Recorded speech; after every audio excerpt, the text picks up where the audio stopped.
Down in the front. Thanks. I'm literally...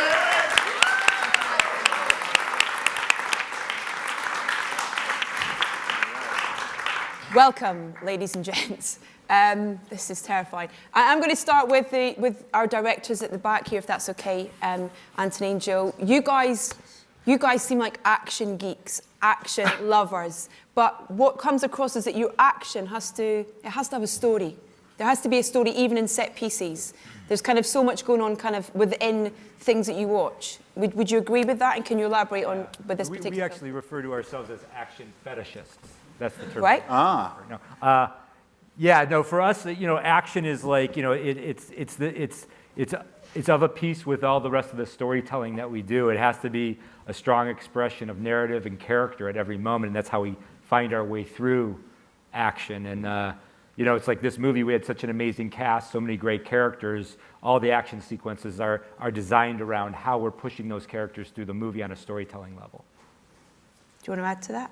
Yeah, yes. It's like Ant said, every piece of action in the movie either has to define character or move story forward, or it's vacuous action, and I think an audience can only handle about 30 seconds of that before they start to get tired of it. So we've really put a lot of thought and effort into it.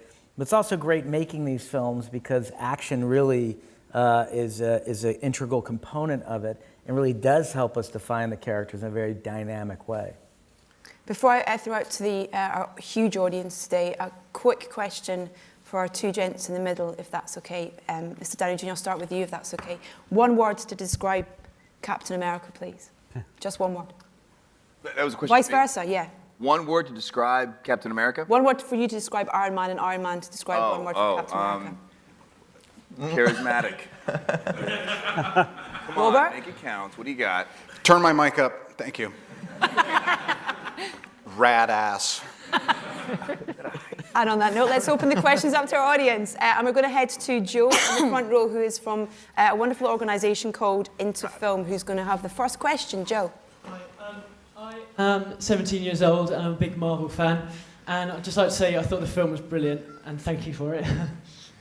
My question is for Robert Downey Jr. You spend a fair bit of time in the film out of costume or as a civilian. What difference does this make in maintaining your superhero persona? Well, I mean, I remember from the beginning trying to establish all the Marvel characters. I mean, for the most part, is how do you humanize them or make them relatable? You know what I mean? And I can only relate to someone so often when they're all gussied up. So I figure, but it was a great opportunity. I'm not really here yet, and there's a lot of people here. Can you just all turn around for about a half an hour until I'm back in my body?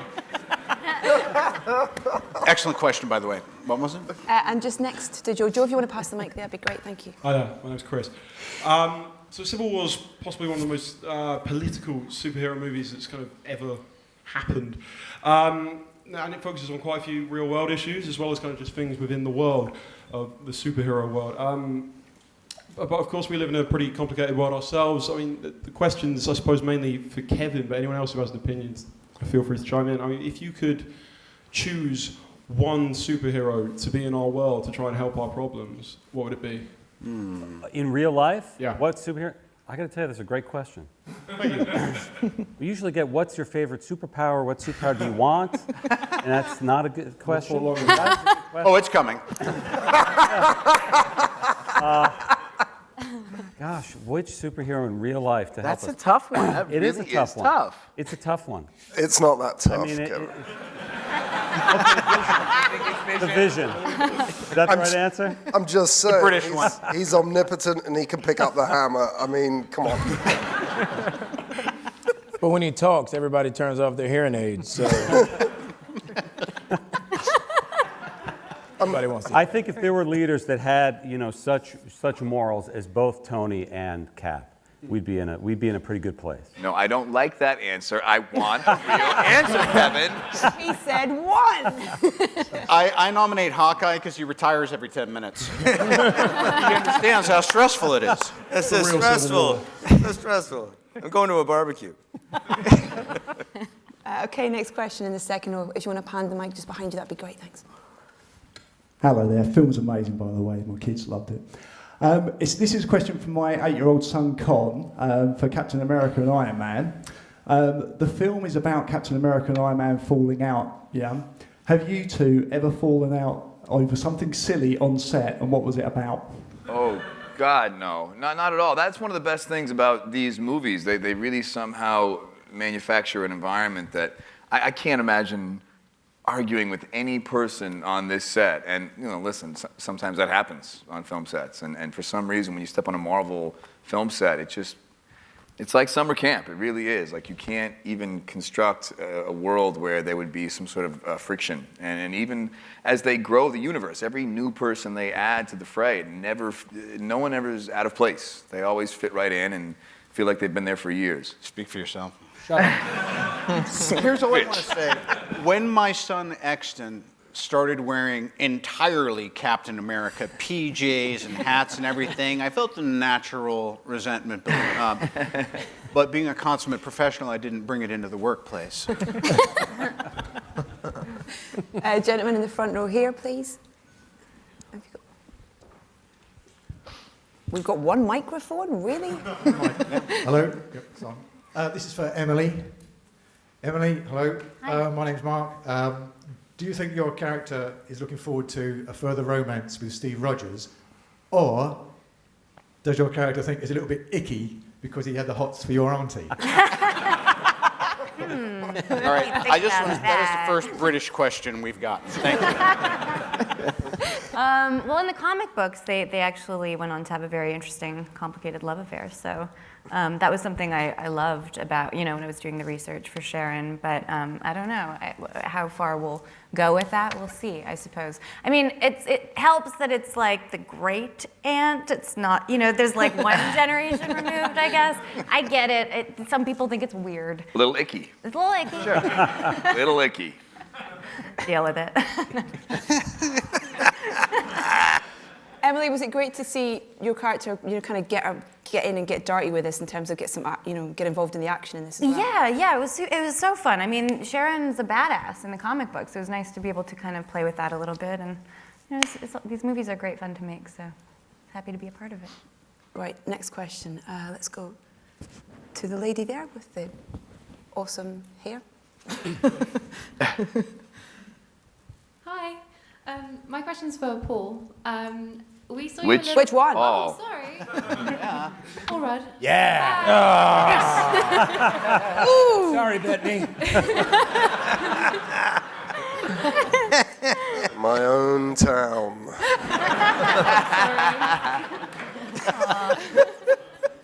Awkward, Mr. Rudd. What's the goddamn question? For Paul Rudd. Yes, Paul Rudd. We saw you a little bit with Falcon in Ant-Man, and I was obviously wondering, this is your first time with everyone, and I wonder if there was a bit of a sort of initiation or anything like that to sort of get you sort of part of the group. Was there any sort of horrible challenges or anything? Yeah, no, everybody was very nice and very welcoming, and it was a bit surreal to see everybody in their suits, and no, it was a very welcoming feeling. This reference will just drop like a lead balloon, but I felt a little bit like Cousin Oliver coming along and joining the rest of the Brady Bunch. All right. Hey. Thank you very much. That's real good stuff. Bethany, would you like to comment on that comment? Yeah, why don't you two just get a room, Why don't you marry her, Paul? Jesus. Paul, there's a couple of scenes in particular that feel, I don't know if it's right or not, but it felt like it was, I don't know, it felt like a real injection of your humour in those scenes in terms of the script and stuff. Were you allowed much freedom with, ad-libbing and improvising and things like that, or was it very much stick to the script? Yeah, I think I was, although most of this stuff is written, but there's, these guys were definitely saying, go ahead and play around with it a little bit. I mean, that's part of the fun of a character like Scott Lang. Even Robert was saying that you want these people to be relatable.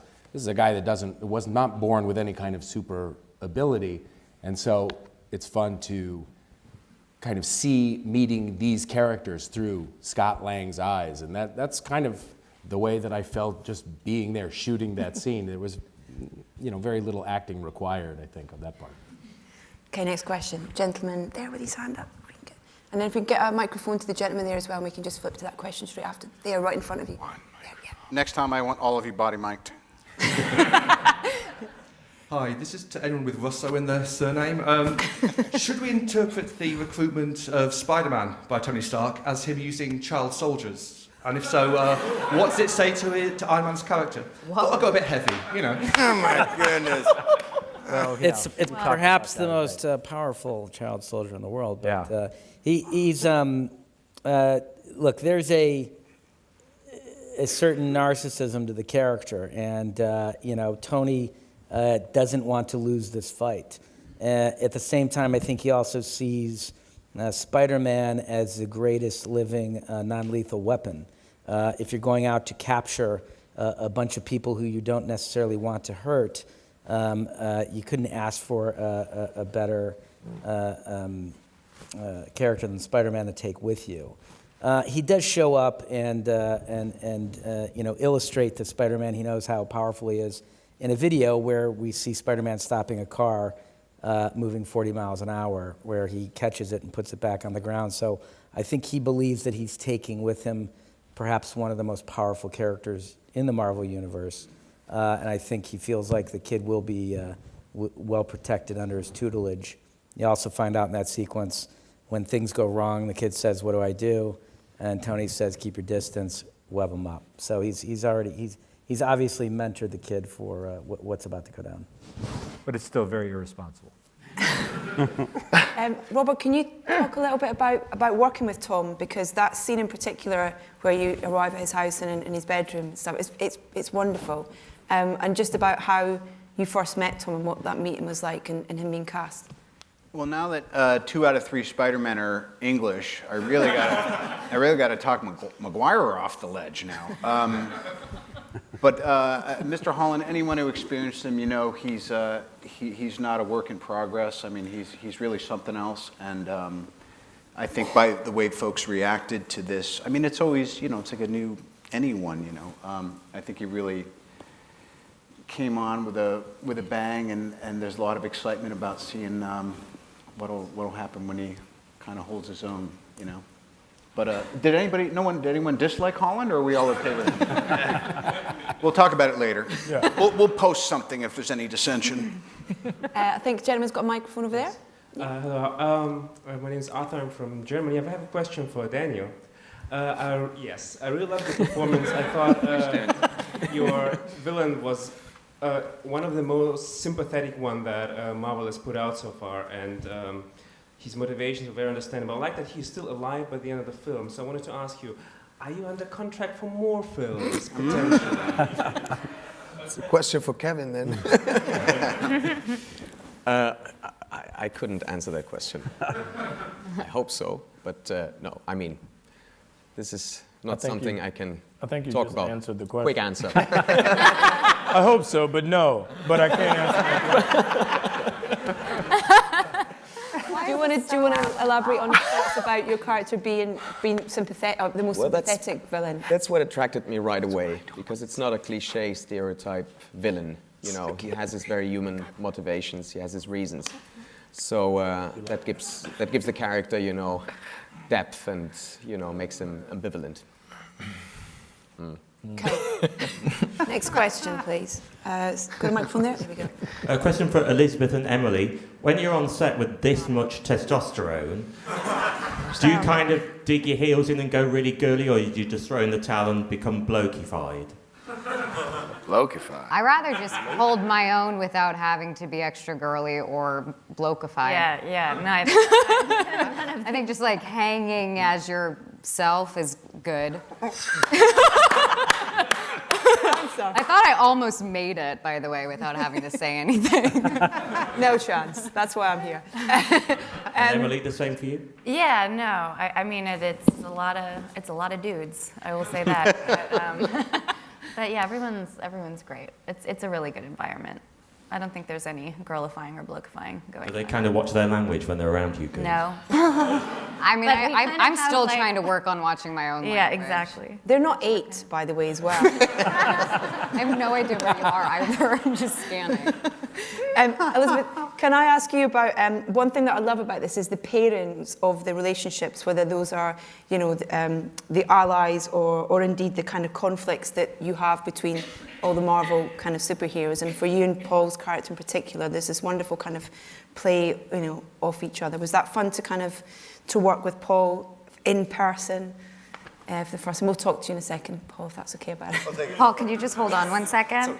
But yeah, working on that kind of pairing and the relationship, particularly with Vision. I think it's something that that fans have wanted, but we're just trying to root it into something that's like more pure of a friend and a companion, because we have to make up like what, like I am made from, I'm not a mutant, I'm made from his stone basically, and so we have that in common, and to use that as a thread that roots our relationship, I think is really important and grounding in a way. Paul? Bethany? What she said. Actually, could Paul Rudd take this one? No, I think they're both they're joined by the fact that neither of them know the extent of their powers, and that's terrifying, but also unites them. And for you, being there as a physical being, how much fun was that to, you know, for the entirety of the film?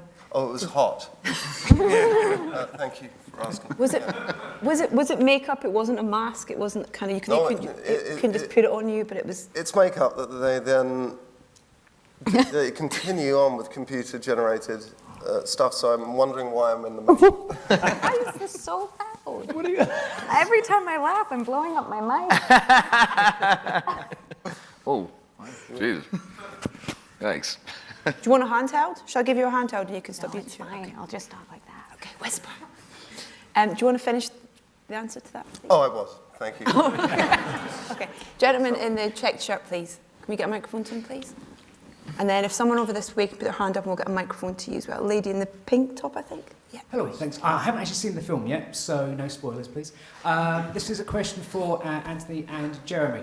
As the guys who have the lacking of superpowers but a whole lot of weaponry at your side, how do you feel your characters contribute to the overall war that's less than civil?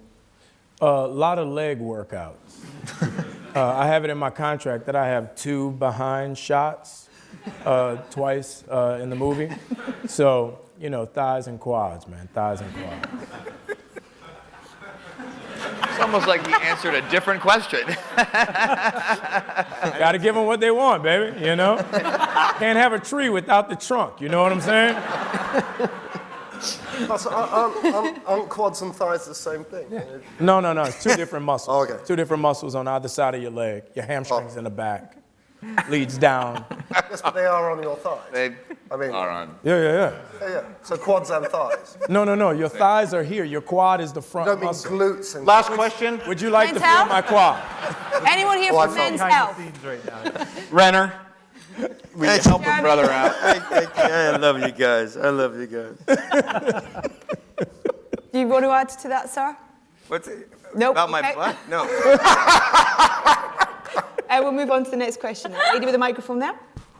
Hi, Tina from The Sun. It's one for Robert and for Chris. Has the emergence of the Justice League made Where the is it Avengers happening up from? their game? Oh, there. Here, sorry.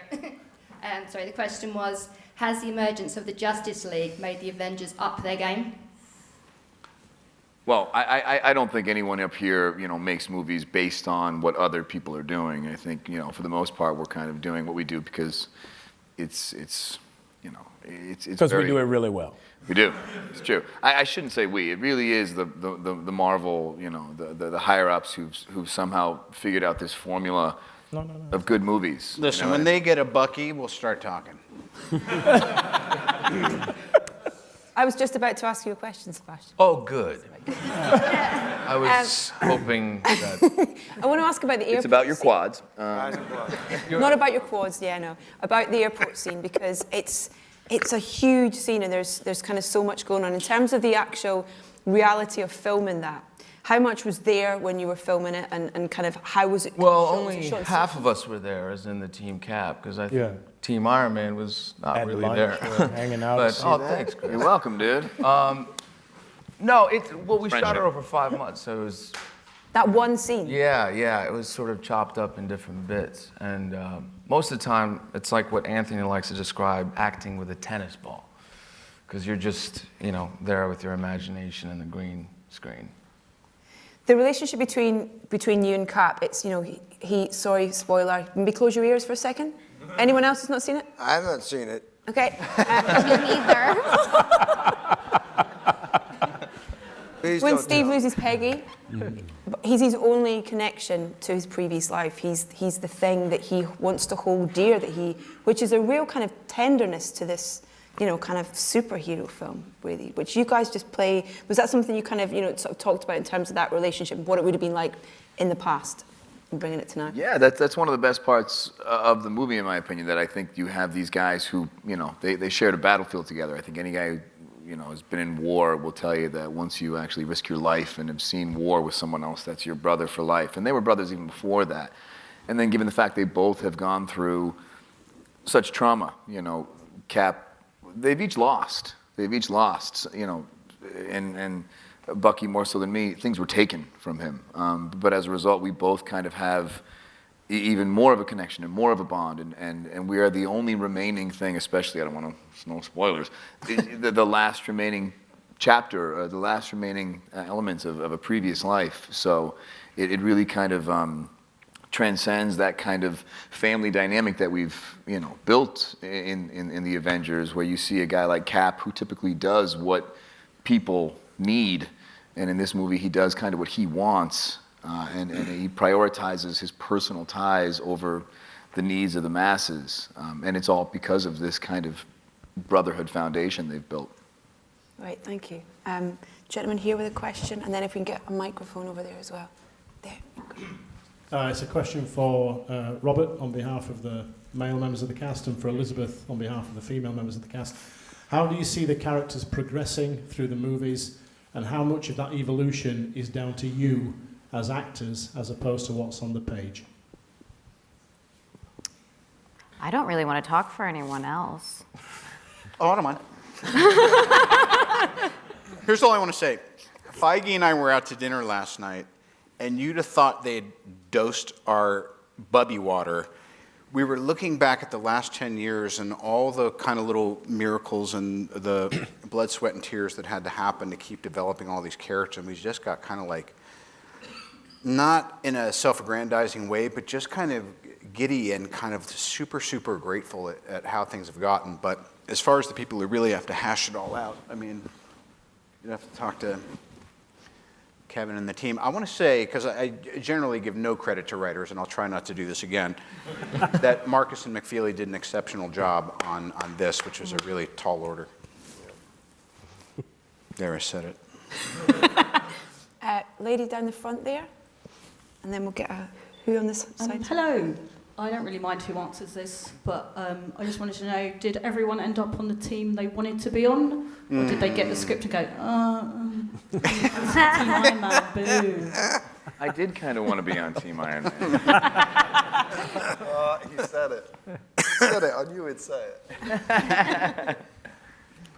There's a similar question actually come in from, we're streaming online, and we've had a question come in on social media from Phoebe, who wants to know, if you could switch powers with another Avenger, which one would it be?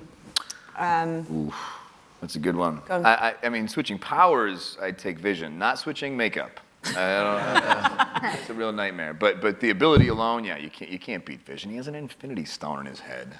I don't know how you top that. Paul, would you want to swap with anyone, or just stay who you are? Yeah, I'm okay where I am. Okay. Thank you very much. Yeah, Yeah. I mean, it might be nice to be Iron Man now and again, But I'm pretty good where I am, thank you. Jeremy? What?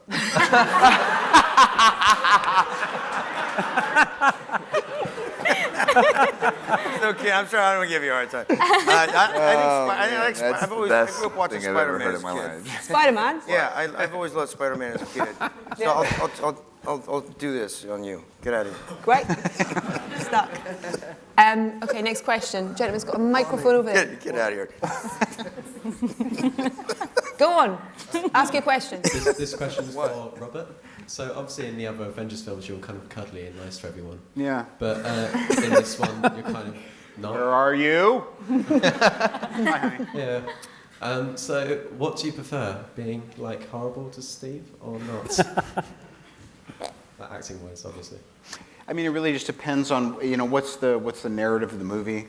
As you can see, I'm a worker amongst workers, and I like getting in where I fit in.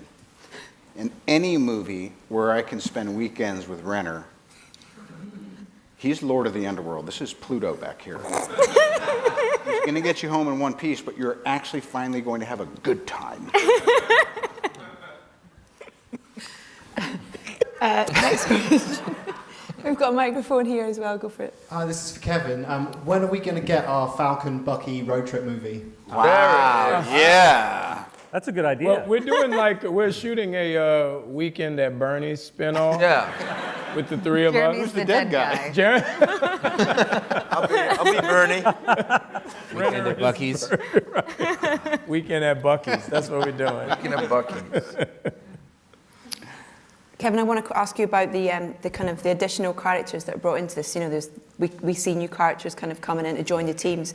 How do you know when, in the process of putting that idea together, and who was coming in, and where they were going to be? How did you work that out? Is it kind of like a chessboard? Is it No, the chessboard on this movie was who sided with who. To your earlier question, and there were a lot of characters that went back and forth for a while before we landed on the makeup of the team. But in terms of the addition of Tom Holland as Spider-Man and Chadwick Boseman, who couldn't be here today, but who is unbelievably awesome as Black Panther, it came from the story. We didn't sit down and go, okay, we want to introduce these characters because we want to make more movies, and how do we wedge them in? It was, we are telling Civil War, we have Cap's side, we have Tony's side, and we wanted to bring in somebody who wasn't aligned with either side. And Black Panther in the comics is great because he doesn't really give a shit about either of the other sides. He has his own agenda. And it was, I don't know, a quarter of the way through the development process where we thought this would be the time to bring in Panther. Great. Next question, please. Gentleman over there, please. We get a mic. And is there anyone on this side as well? Put your hand up. Okay. And the gentleman there, if we can get a mic to him for the next question, please. I have a question for Kevin, Joe, and Anthony. What are Nick Fury and Maria Hill doing during the events of Civil War? You'll find out soon. That's the answer. There is story around where they are, but it's story that's coming down the road. Future movies. So unfair. Okay. There you go. You've got a microphone. Go for it.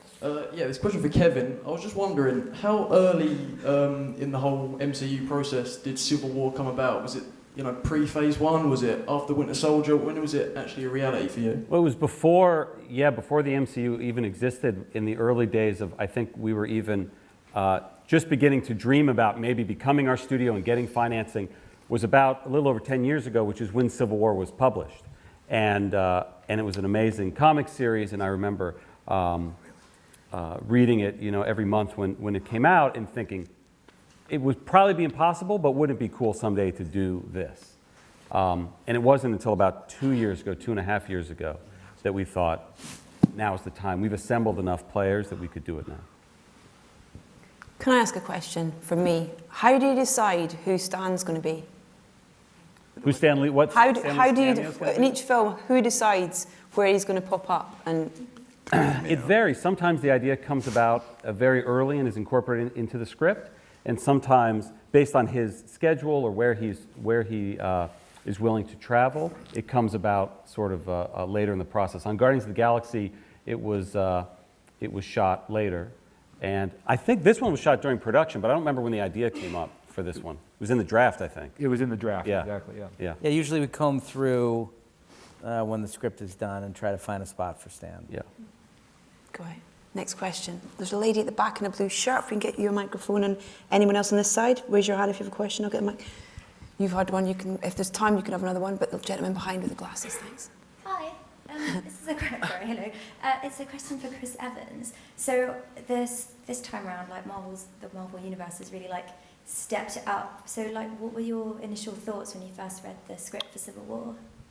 It was exciting. You know, I mean, a lot of it rested on Downey's shoulders, whether or not that he would be willing to do this. You know, and you know right away that when you bring Downey into the equation, the movie is going to, you know, it's going to have a certain level of awareness, and it's going to have a certain level of charisma. He you know, that's what he comes with, and it was exciting. It was exciting to think that you could kind of, you knew what it meant as a jump off. You knew what that meant, because obviously the Civil War in the comic books incorporates so many characters, and at the end of the movie, you know, Marvel has this great history of never leaving you completely satisfied. You kind of anticipate the next chapter, and this would obviously leave the entire MCU in a little bit of disarray, which is exciting because that's only going to be more rich for the next Avengers film. So for me, I was thrilled. I mean, shit, I'll take all the help I can get.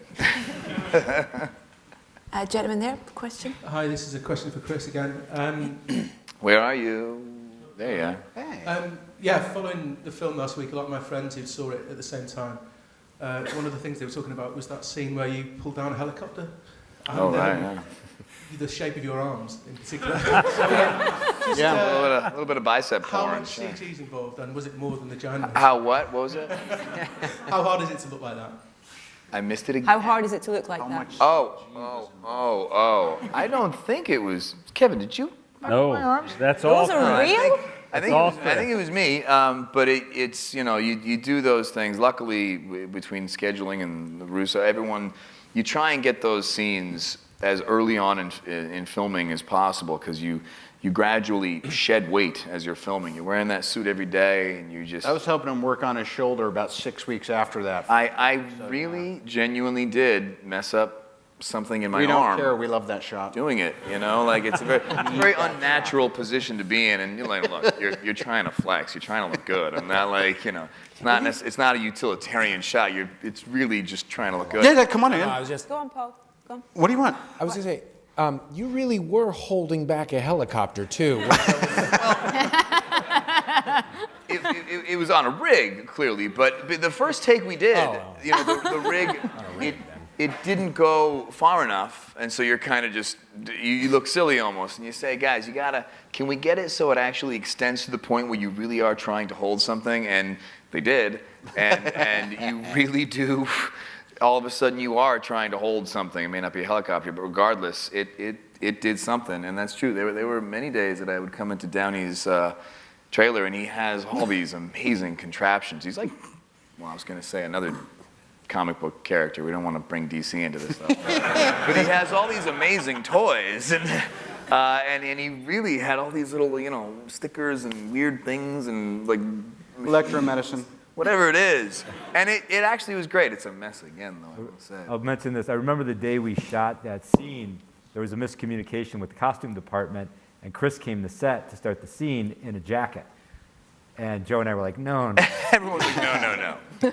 It would have been a different scene. Yeah. In a jacket. You look on-set physio, Mr. Downer Jr., like that. It's kind of side project. Yeah, that's nice of you, Robert. Thanks, Jeremy. Rubbing down Chris, that's sweet. Little digital stimulation never hurt anybody. That's how much we really all love each other. Get along.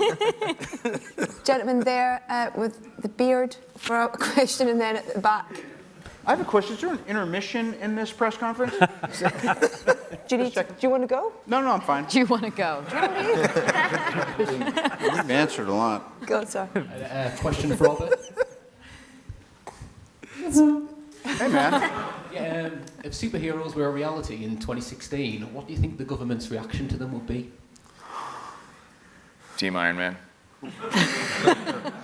It would. There would have to be some sort of responsibility. You'd have to answer to somebody. That you couldn't just let these group of vigilantes answer to themselves, right? I mean, that's the sad truth. I mean, the truth is, if there really were Avengers, I would be Team Iron Man. I would. I mean, who would? God, you're here. I was really having a hard time grasping that concept. And then last question to the gentleman just behind there. Yeah, you've got the mic. Yeah, the next question is for Robert and also for Daniel with his German view. I would be interested, who is at the movie set the big boss? Who has got the biggest trailer and why?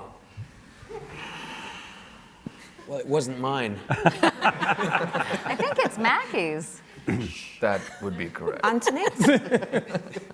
You're the biggest trailer? Well, I have a lot of stuff, so I just, it's really nice.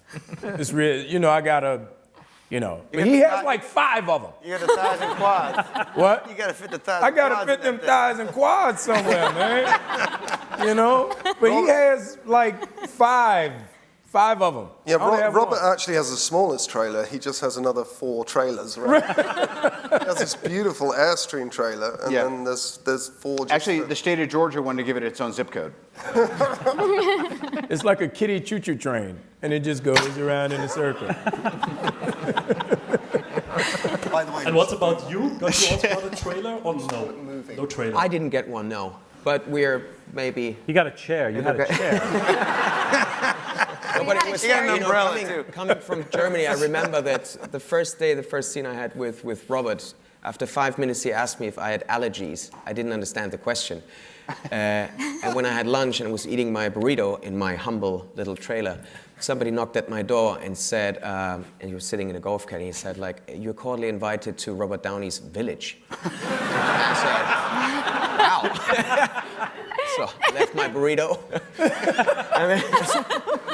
And then in the far distance, I saw that huge space with 4 or 5 trailers, Thanks, lawn, palm trees. I had a 3-course meal. Right. Did you get a massage? And then I was quite sad when he left because I was only invited twice. That's everybody's goal every day is at lunch to see who's going to get invited to the village. And you get so jealous. Like the day he was invited, I see him go by my trail. I'm like, motherfucker. I'm the Graydon Carter of the MCU. Robert introduced me to quinoa. I was like, what is this beautiful grain? What are these little marbles I'm putting in my mouth? It's like, that's quinoa. Now, where do I buy this? We had a good one. I wanted to have Sebastian over sooner, but he sent me this video of him just ripping out bicep curls with a decapitated Iron Man skull in the thing, and I was like, this guy's a method. Now let's find out what his allergies are. And it's time for an intermission, I'm afraid. Thank you very much indeed for your time and your questions, and a huge round of applause for our wonderful cast.